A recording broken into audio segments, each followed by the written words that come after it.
the demo provider that we have here.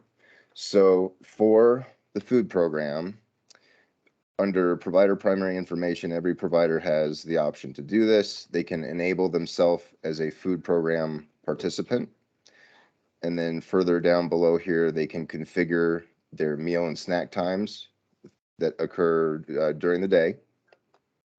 And then once they enable that, the CACFP participant button, and then they define their meal times, this new CACFP tab will pop up here. We're not going to go in here just yet, so let me show you kind of what this looks like in terms of defining the certain information for children. So if you go into child setup and we look at any child in the system here. Now this demo provider is set up as a family child care home. So for CACFP eligibility for family child care homes, you're only going to see tier 1 or tier 2 as the eligibility options, because those are the two that are present for a family child care home. If the provider was set up as a center, then under CACFP eligibility, you would see free, reduced, and paid as options. And then we also have this income eligibility form expiration date here. So we always encourage providers to keep track of this information if they are, a food program participant and they're collecting those IEF forms from parents on an annual basis.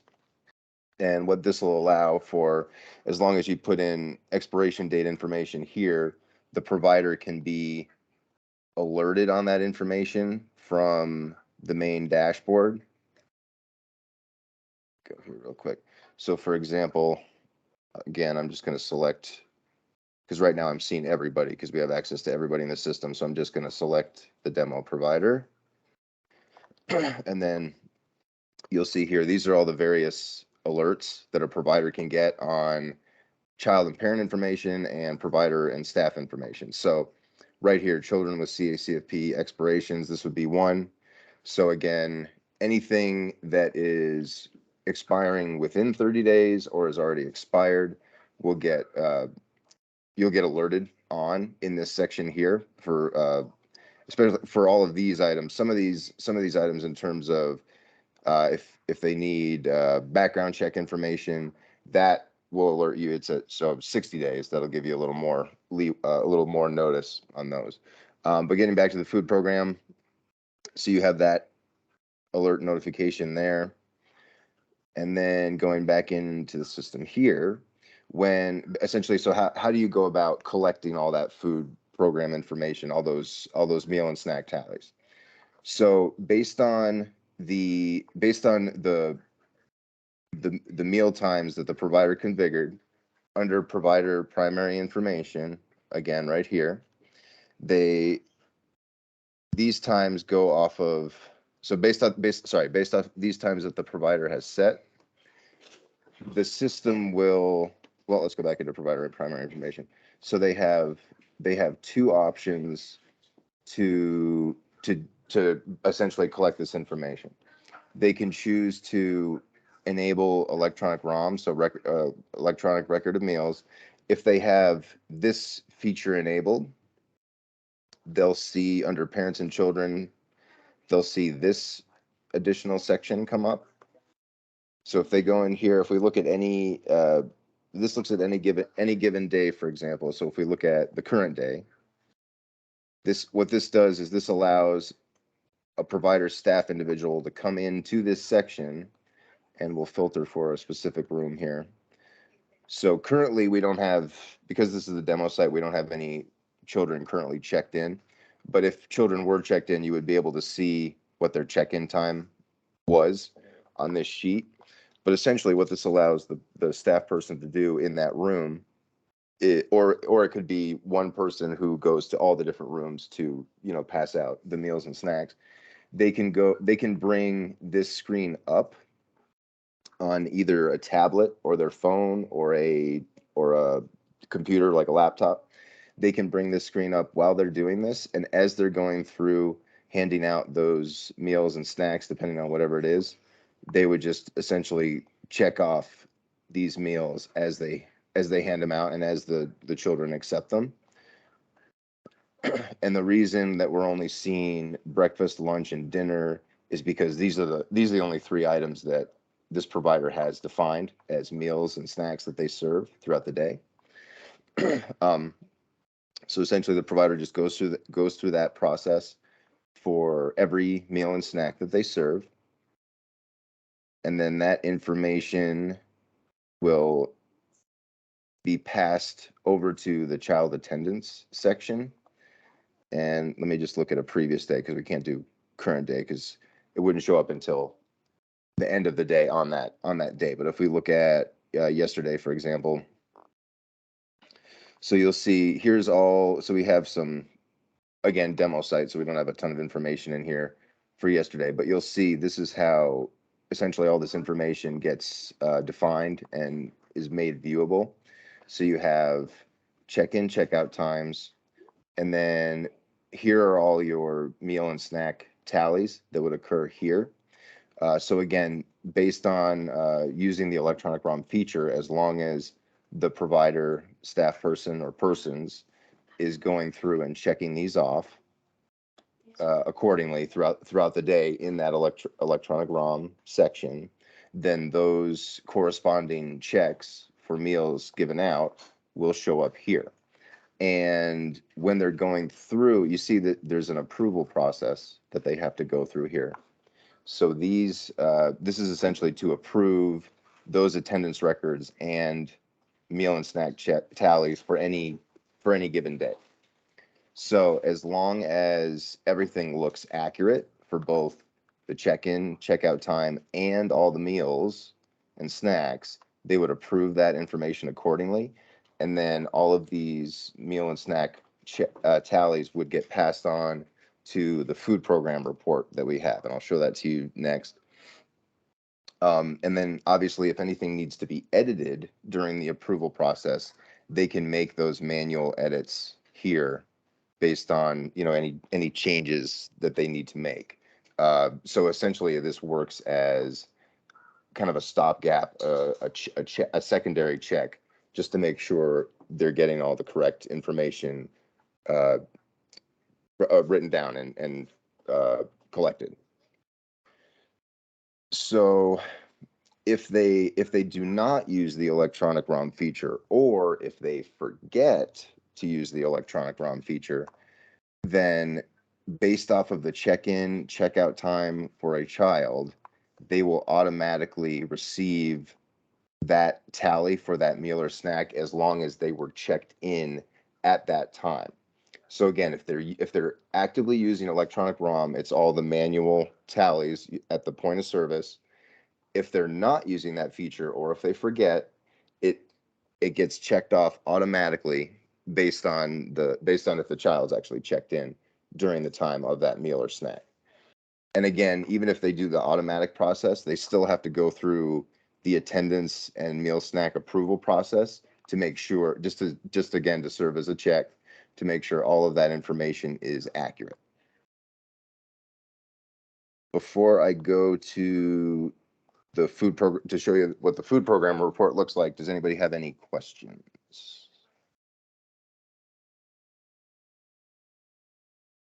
We got a few in the chat. Let me pull that up.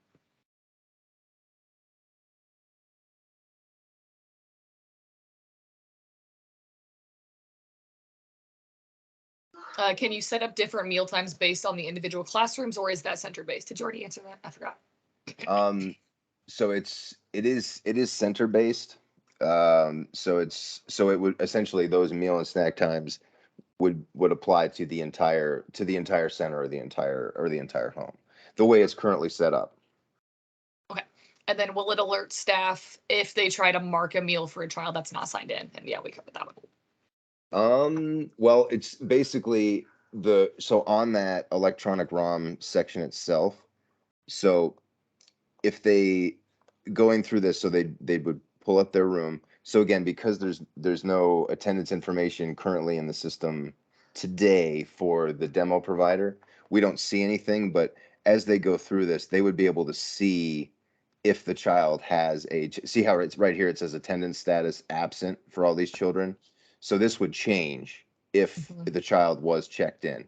So they would be able to tell as they're going through this list, okay, I probably shouldn't give this child a meal because they're not here, they're absent, or they either find out, wait, this child's here, I just gave them a meal, why are they marked as absent, or why are they showing up as absent? And then that would trigger the need to put in an actual check-in time for that child for that day. So essentially, this can work twofold in terms of alerting you to pieces of information that could be missing and need to be added. So they would actively be able to see whether or not the child is currently marked as absent or what their check-in time was for the day. Okay. And then the only other question that was in there was, does the system track dates of when parents update the information? So not necessarily food program related.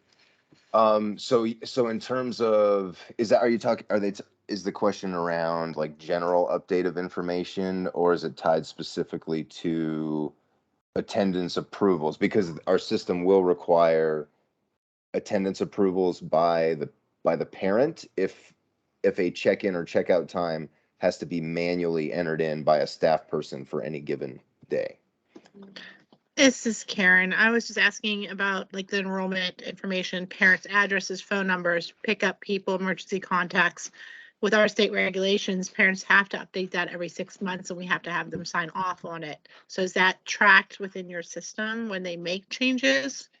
It is, yes. So essentially within that online enrollment section, so for those parent data update requests that can be sent out for that information update at any time, there would be records of these in here. So you can see in terms of, well, they wouldn't show, these are the records of the ones that were sent out and when they got sent out and to how many parents.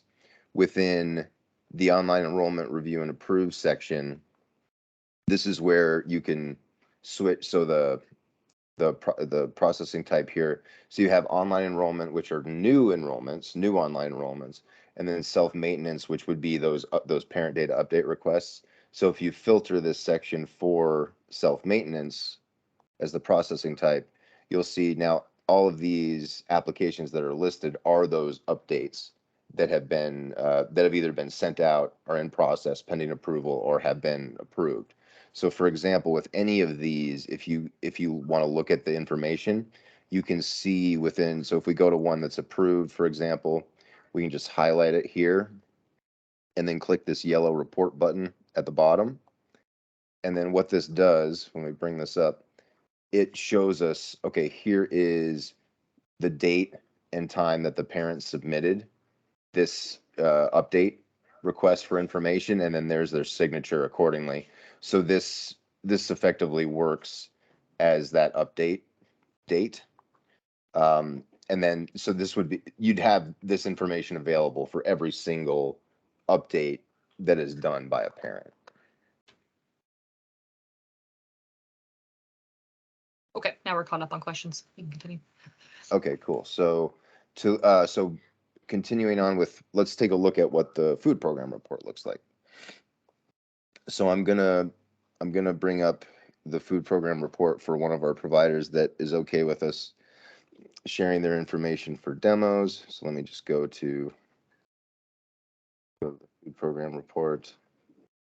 This food program and attendance validation report it's another report that allows both the attendance times and meal counts to be shown based on a date range that the provider enters in to run the report for. So this is just a little bit of a smaller, simpler report that shows that information, because some providers want to be able to see, or need to be able to see, the attendance and meals on the same report for reimbursement purposes. So if we look at the larger food program report, I'm going to bring up one of our EHS providers here that's okay with us using their information for demo. So we're going to pick the previous month. Let's look at April. And we want to look at all eligibilities, and we're going to run this for, we're going to just do CACFP eligible meals for this. So the options you have here CACFP eligible, non-eligible meals, so everything, just eligible meals or non-eligible meals. What this allows for the provider to do is if they are actually, giving out more than 3 meals or snacks a day, because that's the maximum reimbursement amount, is 3 meals and snacks a day. So if they want to just do CACFP eligible meals only, our system will cherry pick all of the meals and snacks that are the highest reimbursement level, so they don't have to worry if they're getting the greatest reimbursement possible. They just use the CACP eligible meals option.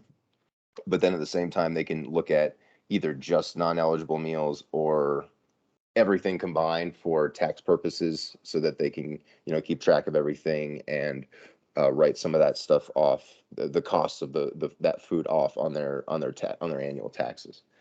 So again, we're just going to do eligible meals only, and we'll run this report. This particular provider has a lot of children, so it might take a few seconds to run.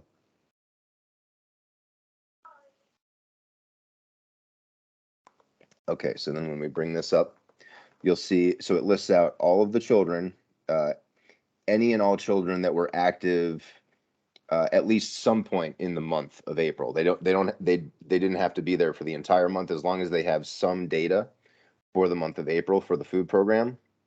It's going to show up here. So you see it separates out each child individually, and it shows on the days they attended and what meals or snacks they received. And then everything over here, so the child's classified, all of those totals are classified under whatever that child's CACFP eligibility was classified as in the system when they were first entered into the system. And then so you just have all of these tallies, so everything for free, reduced, paid, all throughout the month. And then if we go all the way to the bottom, you'll see we have the whole all the monthly totals listed out below here. So you have some participants' daily total for each individual day, and then the total for the month, and then you have all of the meals and snacks that they serve. So this particular provider serves breakfast, lunch, and an afternoon snack. So you see all of these tallies again for both the individual days and then the total for the month. And then you have overall totals at the bottom here for every single breakfast, lunch, and snack that were served. You have those entire totals down here. And then on the next page here, you have this broken down even more by race and ethnicity, as long as the provider's tracking that information. And then you have a larger breakdown over here of the different CACFP eligibility categories. This one might look a little unusual, this EHS free column right here. This is just because this particular provider is one of our EHS providers. So we have to, we have an EHS wing of our organization that we serve as the grantee for currently we have 38 providers, 300, and that's so 350 children total across 38 providers in 6 different counties in Colorado. So we just, on the EHS side of things, if it's an EHS provider, we have to track the appropriate number of EHS free meals, because any child that is enrolled in EHS, they technically get all of their food program meals covered as well. We just have to separate it out. So this just kind of shows you how all of this information can easily be tallied in this monthly report. And you don't have to always wait until the end of the month to run it. You can run it really at any point in the month, just to see what those current totals are. And again, in order for all of these tallies to get transferred over to this report, that's where you need to go through the attendance and meal and snack approval within that child attendance section itself. So once everything's approved, once all those attendance records and meals are approved, the data gets transferred to this report here. So this just kind of shows you how this can save you a lot of time, save the provider a lot of time in terms of monthly work that they have to do on a regular basis. Any questions on the food program report itself before we get into the new feature that we have? Tristan, I was just going to confirm that I'm going to assume that many of your programs that are using core and the food program have been through different reviews, whether it's administrative reviews, so on and so forth. And I'm assuming everything has been in compliance with it and everything. Is that correct? Yeah, I mean, we've had a very good track record, and actually, it's interesting. Like we have had a few providers in the past that actually got into trouble with a food program audit, but it was because they weren't properly using this tool. So it's like, and once they figured out the correct way, and this is one of these things, like we can't always proactively reach out to a provider to make sure they're using every feature correctly. So it was one of those things, like, unfortunately, we didn't recognize, it wasn't recognized until after a problem existed. But then once the problem was identified, they were much more successful moving forward. So yeah, so in terms of all the compliance pieces, yes, this is proven. Our system is very successful in terms of making sure all of that information is properly tracked and documented accordingly. And we even work directly with CACFP. It's through the state of Colorado.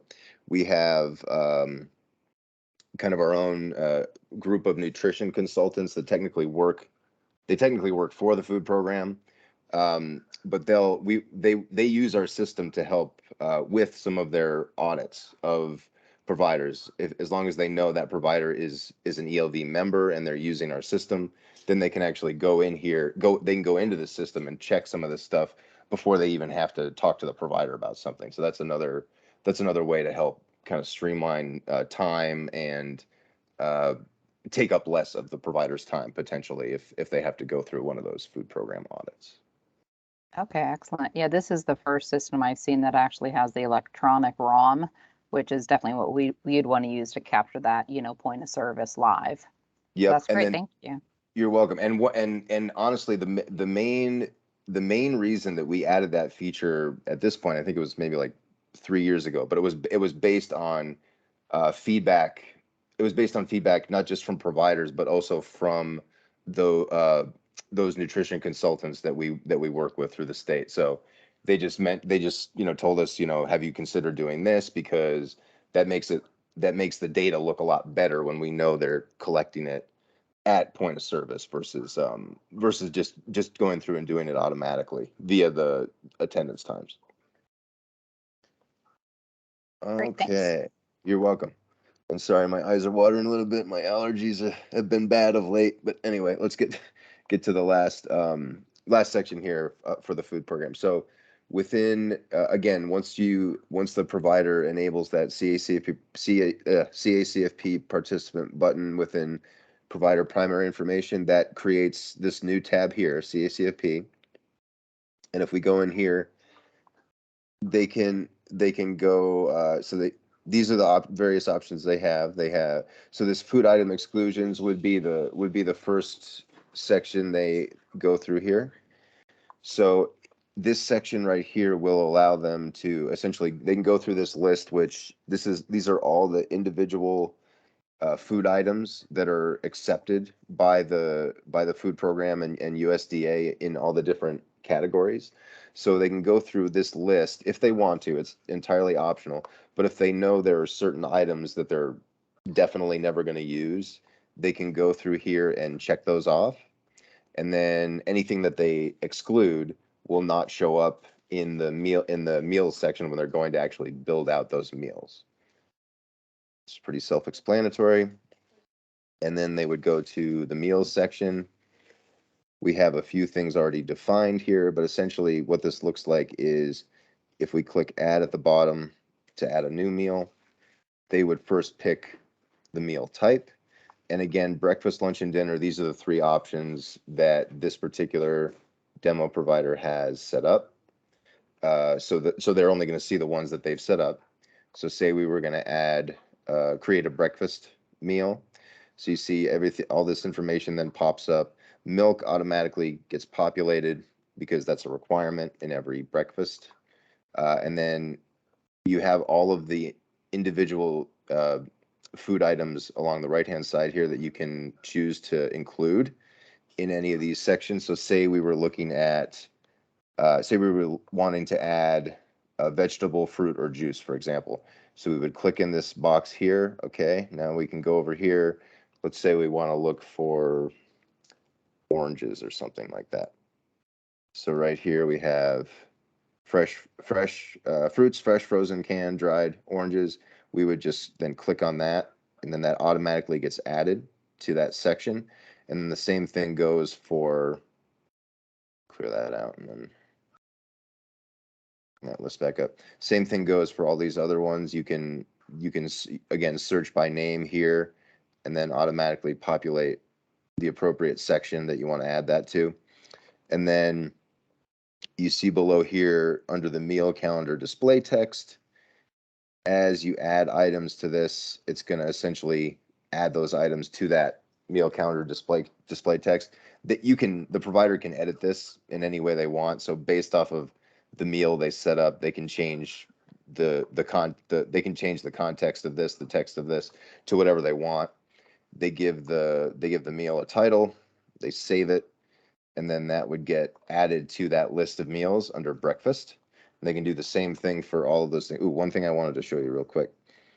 If we're going back to breakfast, for example, this right here, this child and adult care food program breakfast link, this would bring up the actual details of what a reimbursable breakfast meal looks like. So if you click on this, it'll bring up that essentially the definitions of what qualifies for a reimbursable meal. So if there was any question, if they needed to check anything, they could bring up this document just for reference to check real quick, just to make sure everything that they're putting in is qualified for as a reimbursable meal. So then if we back out of here, once they create all of their meals, they would go to their weekly menus to set these up. If we look at one of these, for example, this is what it looks like. This is essentially how it gets built out. They give a menu title, header paragraph if they want, and then they would just go through Monday through Friday or whatever. Again, the days are based off of under provider primary information under the administration tab. These days are based off of when they put in that they're actually open, what days of the week, times, etc. So then they would just go through here and pick out, all the breakfast, lunch, dinner menu items that they would want to include for that week. And they just go through here and put all that information in. And then once they have defined that weekly menu, they save it at the bottom. It gets added to the list there. And then they continue to do that for however many weekly menus they have. They can put in as many as they want, 2, 4, 10. They can do as many different weekly menus as they want. And then the last section, the weekly menus cycle scheduler, what this allows them to do is pick a start date that they want to enable, that they want to first start looking at these menus by. And what this will do is then so they pick a start date. Then they would pick the number. Okay, how many weekly menus do I want to show? And then they pick which weekly menu they want to use first. And then they would define all of those weekly menu items here. So you see right here, based off of the menu type, the weekly menu titles that they put in here, they chose to first use week 2's menu. So here's weekly menu number 2. It's got a little highlight to it here showing that it's the first that's the first weekly menu that's going to display. So it would effectively go, so week 1 would be weekly menu 2, week 2 weekly menu 3, week 4 weekly menu 4, or sorry, week 1 would be 2, week 2 would be 3, so on and so forth. And then once you get through all those weekly menus, it will just cycle back to the one that you started with automatically. You can, of course, go in here. You can go in here and change this. You can change the setup of this at any time if you need to. Wait, no. Okay, please. You can cycle through that at any time to change it up based on any edits that are needed. And then the provider can also, you can also always go into the meals and edit them, the weekly menus and edit them. That's entirely up to the provider. So essentially, once all that's set up, then under the administration tab and within the document store here, they would have that current food calendar would show up here. Now, this particular one, right now, it's just saying that the provider is closed because we had a bunch of close dates in there. But this kind of gives you an idea. It would literally just list out. It would list out everything in terms of what those weekly menu items are, and this based off of the weekly calendar, based off of the weekly menu that is on tab for that week. It'll change. This will automatically change every Sunday. And then they would be able to basically this will be available not just for providers to see within this section here, but at the kiosk location, whether the parent is using their security code typed right into the kiosk, or they're scanning the QR code and doing it on their phone within the parent app, they have the ability to email themselves a copy of that weekly menu. And that's essentially the gist of our new food program features.